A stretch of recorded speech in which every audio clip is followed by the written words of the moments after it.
Қазақстан Республикасының президенті Нұрсұлтан Әбішұлы Назарбаев 2012 жылы 14 желтоқсандағы Қазақстан 2050 стратегиясы қалыптасқан мемлекеттің жаңа саяси бағыты атты жолдауында 21 ғасырдың жаһандық 10 сын-қатері қатарында жаһандық демографиялық теңгерімсіздікті атайды. Жаһандық демографиялық теңгерімсіздік күн өткен сайын күшейе түсуде. Жалпы әлемдік тренд адамзаттың қартаюы, туудың азаюы және адамзаттың қартаюы көптеген елде еңбек нарығындағы мәселелерге, атап айтқанда, еңбек ресурстарының жетіспеушілігіне әкеледі.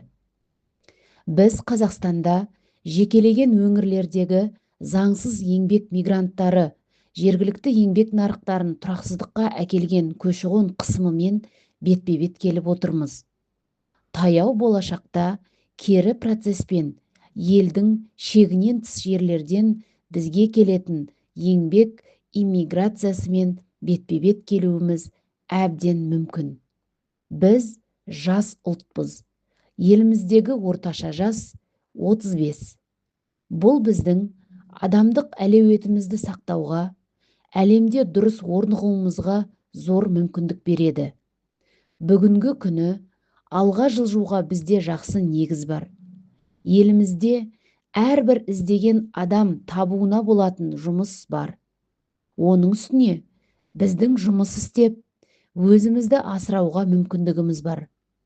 Бұл біздің үлкен жетістігіміз. Мен сіздерді жалпыға ортақ еңбек қоғамына бастап келемін. Онда жұмыссыздар жай ғана жәрдемақы алушылар емес, олар жаңа кәсіптерді меңгеретін болады. Мүгедектер жасампаздық қызметпен белсенді түрде айналыса алады. Ал корпорациялар мен компаниялар олардың еңбегі үшін лайықты жағдай жасай алады.